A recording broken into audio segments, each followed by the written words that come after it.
Conversemos, charlemos, parlemos y echemos cuento con nuestro invitado en el Vespertino.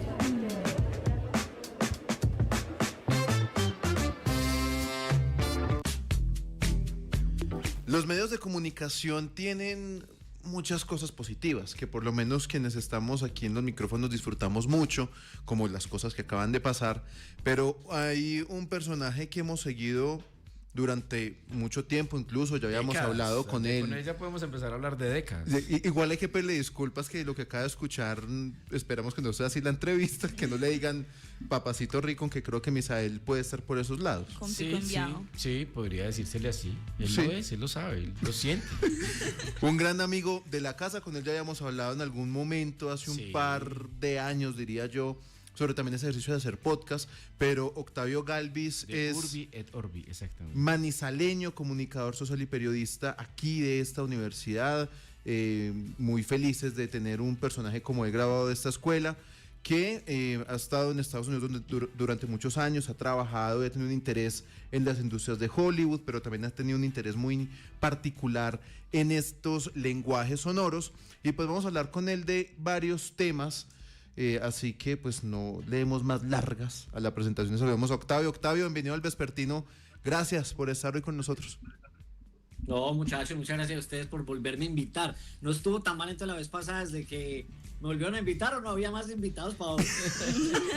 Solo pasaron 2 años, usted nos dirá, no, mentiras, Octavio, siempre es muy interesante poder charlar con usted.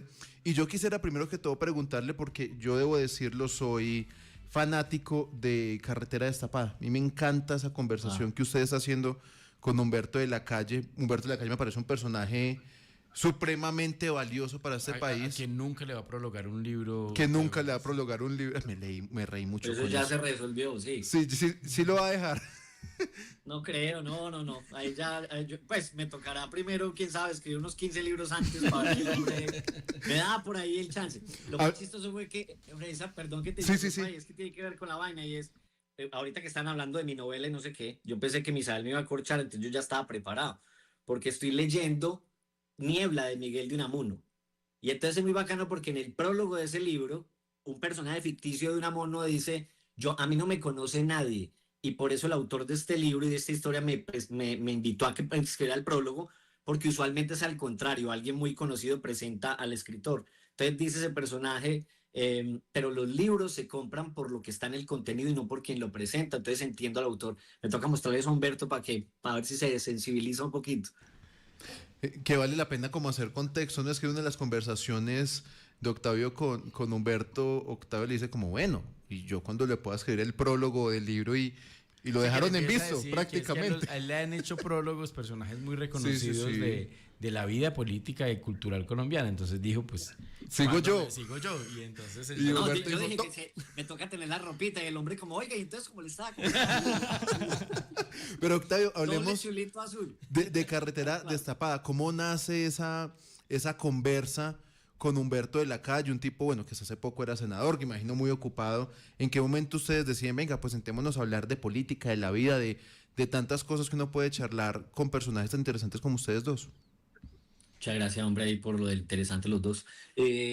Humberto lo conocí yo hace unos 6 años por amigas en común de hecho, que trabajaron con él en el proceso de paz en La Habana.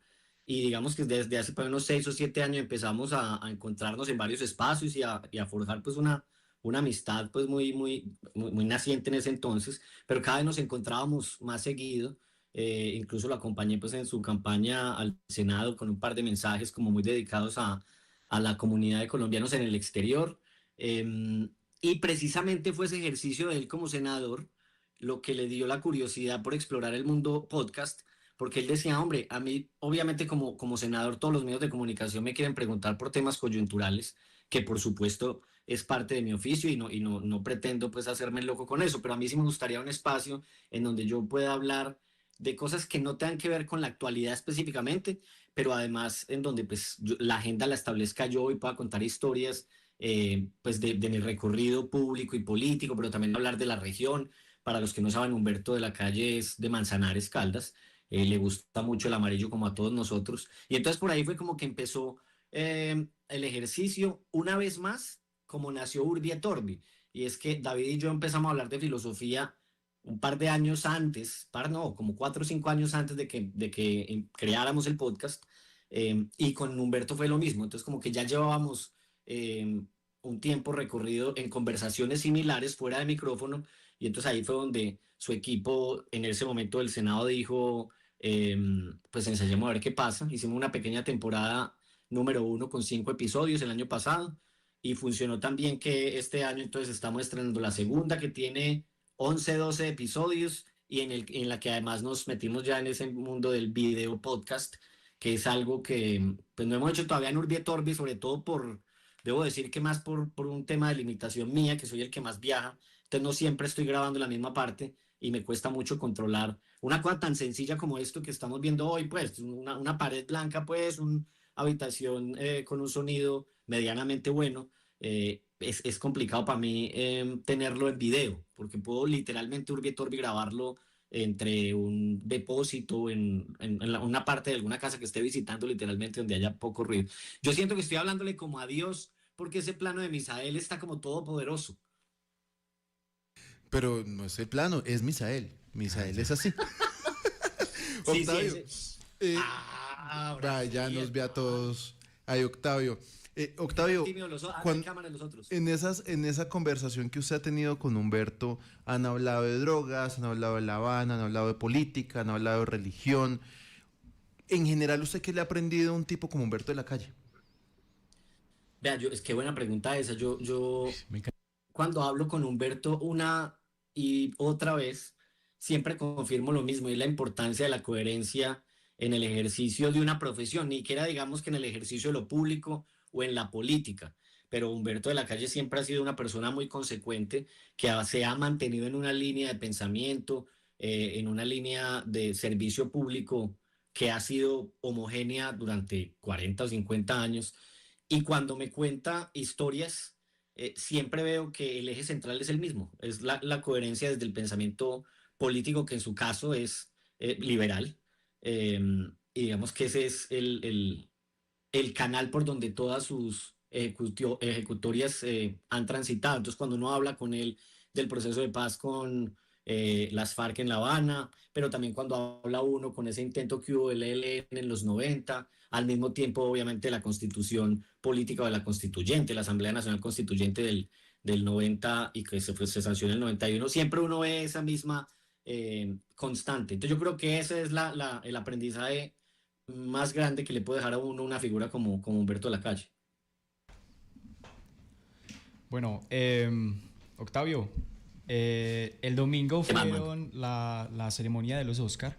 ¿Qué piensa acerca de los resultados? ¿Cómo le pareció? ¿Qué hay de nuevo? A mí me gustó mucho esta entrega, que ya se está acercando como al primer centenario de los premios de la Academia, porque los 100 años serán entonces 2026, 27, 28, en el 2028 tal vez, sí, creo que es en el 28. ¿Por qué me gustó esta? Porque como que estoy viendo un Hollywood distinto, un Hollywood que está girando ya no a los fenómenos grandes de taquilla. Acordémonos, no sé, de Titanic en el 99, que fue la sensación. Superproducciones que por supuesto van a seguir existiendo, porque además esas superproducciones uno tampoco puede macartizarlas, porque son las que le dan la caja a las productoras para poder financiar las otras cosas. Pero digamos que los premios en este momento están mirando hacia historias independientes, con financiaciones pequeñas, que exploran más, digamos, ámbitos de la vida humana y de las dinámicas que hay actualmente en la sociedad. Y entonces eso, por ejemplo, me pareció de rescatar. Que haya ganado, por ejemplo, una película como Anora es prueba de ello. Este es un director, Sean Baker, que en el 2015, o sea, hace 10 años, grabó una película muy linda que se llama Tangerine, y la grabó con 3 o 4 teléfonos iPhone 5S. Es decir, que es un director que se ha hecho literalmente a pulso. Y debe uno hablar también del equipo, pues Sean no trabaja solo, entonces el equipo de él siempre ha trabajado, como dice una amiga, con las uñas. Esa película de Tangerine que les digo costó $100,000, que eso para los estándares de Hollywood no es nada. En el 2017 grabó otra mucho más, digamos, profesionalmente, pero también con un presupuesto muy pequeño, y ahí como que fue poco a poco creciendo en reputación en la academia. Esa película se llama The Florida Project. Obviamente, a medida que un director como estos empieza a generar huella en Hollywood, pues hay actores que también le apuestan a la vaina y a proyectos como esos tan independientes, pues no cobran lo mismo que si estuvieran haciendo una película para un estudio grande como Universal o como Warner y más. Pero básicamente eso me pareció como interesante. Ahora solo es un ejemplo. Hubo muchas películas allí bien hechas que se distancian de eso que empecé a hablar, de las superproducciones, y que empiezan a crear un espacio interesante dentro de la misma academia. Y la ceremonia, Octavio, qué pena que lo interrumpa porque él Señor. va hablando en orden del término de las películas, pero también cómo le pareció la ceremonia, ¿cierto? Conan O'Brien como host de esta edición con un corte distinto y además con un corte interesante, creo yo. Y usted que también, digamos, conoce el mundo del entretenimiento y lo practica, por decirlo así, ¿cómo vio este host a Conan O'Brien? Pues vean, yo creo, Misa, que yo no veía un host tan bueno, digamos, para mi punto de vista, como desde Ellen DeGeneres, que eso fue como en el 2016, o sea, hace como 9 años. La vara siempre queda muy alta después de alguien como Conan. Conan es un genio. O sea, es un man, es el comediante que más años ha estado al frente de un late night show en los Estados Unidos, que fueron más de 20 años. Él tiene ese récord. Y para uno estar haciendo humor todas las de lunes a jueves en televisión, él no estaba en televisión abierta, sino en televisión por cable, pero en una red pues bastante amplia, más de 20 años, es porque tiene que ser pues un crack, como dijo usted ahorita, no, Carlos, como dicen los jóvenes de hoy en día. Entonces yo creo que fue una apuesta muy bacana, bastante ambiciosa, pero yo creo que él tenía pues la ropita para poder demostrar que esa línea, que a veces incluso es políticamente incorrecta, pero que queda perfectamente bien en un espacio como la academia, me parece súper apropiada. No me gustaría tampoco criticar, por ejemplo, lo que hizo Jimmy Kimmel los últimos años, porque fue alguien muy criticado, otro comediante de Estados Unidos, basado también como Conan en California. Pues creo que son estilos distintos, son momentos también de los premios. Eso tiene mucho que ver también con la coyuntura y demás. Entonces, me parece que la coincidencia de un personaje como Conan y los momentos por los que está en este momento Estados Unidos y la industria, pues sirvieron para que eso fuera nuevamente memorable, podríamos uno decir incluso. Bueno, Octavio, cambiemos de tema porque usted está trabajando en Urbi et Orbi, está con Carretera Destapada, siempre ha estado muy cerca como de esa industria del entretenimiento, de Hollywood, pero también de las novelas, de los guiones. Cuéntenos un poco más de sus proyectos. ¿Usted hoy en qué anda? Pues yo lo único que estoy cerca de Hollywood es el letrero porque vivo allá, pero en la industria todavía no trabajo. Esa fue como un sueño desde chiquito. Es un sueño desde chiquito, pero pues todavía no trabajo en la industria de Hollywood, no, pero ahí estoy cerquita. Ahí lo veo pues desde el carro al menos cuando voy pasando de un lado para otro. Pero ahorita que estoy haciendo entonces, bueno, el podcast con Humberto, Carretera Destapada, la segunda temporada. Ya vamos a empezar a grabar la séptima temporada de Urbi et Orbi, que los primos sorprendidos somos nosotros. Llevamos 5 años hablando de filosofía en episodios que duran más o menos cada uno una hora, con un contenido, digamos, bastante denso y complejo, pero que a la gente le ha gustado. Y pues hasta ahora ya llevamos 85 episodios. Eso fue un proyecto que nació en pandemia. Estoy escribiendo un guión con una amiga, un guión de ficción. Es un podcast, es una serie podcast de ficción que está basada en el mundo del arte. Estamos grabando el piloto, que para los que no sepan, pues el piloto es el primer episodio que uno sale a foguear como con audiencias y también con posibles financiadores. Y pues desde hace un par de años yo estoy dedicado a la escritura fantasma. Entonces, eso lo hago mucho aquí en Colombia, escribiendo, además para mi fortuna, hasta ahora solo para mujeres. Y ya voy por el cuarto libro como escritor fantasma actualmente. En eso estoy. Y ahí como haciendo, como dice Humberto, ahí haciendo como la línea de tiempo ya de una historia mía, pues de ficción para publicar. Ojalá que no dentro de mucho. Bueno, hablemos un poco de cómo es ser escritor fantasma, ¿Y qué es cómo funciona eso en qué consiste, porque digamos que aunque podemos conocer cómo funciona, muchas personas no tienen ni idea eso realmente qué es. Total. Pues el escritor fantasma es alguien que escribe en la voz de otra persona, para otra persona. Es es curioso porque en Estados Unidos, en el mundo editorial, la figura del escritor fantasma es absolutamente legítima. Aquí también lo es, pero todavía como que en el mercado de literatura en español, esa figura del escritor fantasma se siente un poco como medio cercana a la trampa o a lo ilegítimo. De hecho, pues no vamos a hablar de ese caso, pero en este momento hay como un tema ahí en el mundo editorial en Colombia con alguien que fue, al parecer, una escritora Con fantasma Diana y tiene un Uribe. problema ahí. Exacto, pero Sí, pues sí, no sí. entremos por ahí para no politizar No la vaya vaina, por pero allá, sí, no vaya por tal allá. cual. Pero uno se Claro que pregunta, realmente María, pues ella, el nombre de ella está en la portada, Sí. entonces realmente como que es otra cosa Sí, sí, distinta, ¿no? es No un tema ahí como de propiamente fantasma. derechos. De Octavio, derechos. pero uno se Ajá. pregunta y es, ¿qué sentido tiene uno publicar un libro que uno no hizo? O sea, solo por pagarle Sí. a quien me lo escribió. O sea, es como si... Y también no escribirle y no aparecer. Sí, o sea, es que es raro. Por eso el Cuéntenos un tema- poco de eso, sí. Octavio, de ese mundo. Esa es la primera pregunta, yo creo que la pregunta más importante alrededor de la figura, porque entonces Misael va a escribir su libro de memorias y qué chiste tiene que el libro lo escriba Octavio. ¿Qué es lo que pasa en el mundo editorial? No todo el mundo sabe escribir.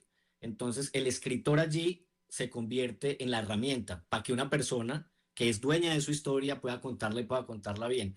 Eso lo explica muy bien, coincidencialmente, un episodio de Urbi et Orbi, que se llama El artista y su obra. Entonces, de ahí de paso ahí como que hago la cuña, porque Foucault es alguien que enseña a cómo, en otro contexto, no en la escritura fantasma, hace la diferenciación bastante clara de lo que es ser autor y lo que es ser escritor. Entonces, el escritor es la persona que maneja la técnica y que sabe escribir, y el autor pues es el dueño de la historia. Volvamos al ejemplo de Misael. Si Misael va a publicar su libro de memorias, el autor de la historia, el dueño por derecho es Misael. El escritor fantasma, si yo lo escribiera, soy simplemente una persona que conoce la técnica, sabe escribir. Pues lo más importante del oficio del escritor fantasma para uno como escritor fantasma es poder capturar la voz del autor. Entonces yo he escrito 4 libros. Si ustedes vieran los 4 libros, en ninguno ninguno está escrito como si lo escribiera Octavio Galvis. Está escrito como si lo hubiera escrito María Paula Correa, Carmen y otras personas que ahora les cuento un poquito más porque depende del autor si yo puedo revelar o no mi identidad. Esa decisión, por ejemplo, recae solamente en responsabilidad del autor. No sé si estoy enredando mucho la cosa, pero entonces No, para no. resumirlo el autor es dueño Tal de vez su si no lo historia, escribes, el pero- escritor es la herramienta. Misael, por Dios, que tal vez si nos lo escribe. Pues él es Octavio Galvis, manizaleño, comunicador social y periodista. Escritor fantasma. Escritor fantasma, Que podcaster, asusta- ahorita, asusta ahorita por el precio, yo bicaster. creo. Tomador de aguardiente amarillo. Yo creo que Octavio, Destapo cañería sin romper.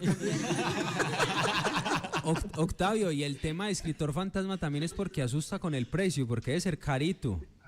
Vea, me le va a robar. Ve. Me le va a robar ese chiste porque muchos sí se asustan, pero yo le digo, pues escritor de fantasma hay de todos los Claro. tamaños, colores y sabores, entonces pues sí, hay algunos que se han asustado. Con Yo el no sé precio. ¿Por qué? Porque tampoco es tan caro.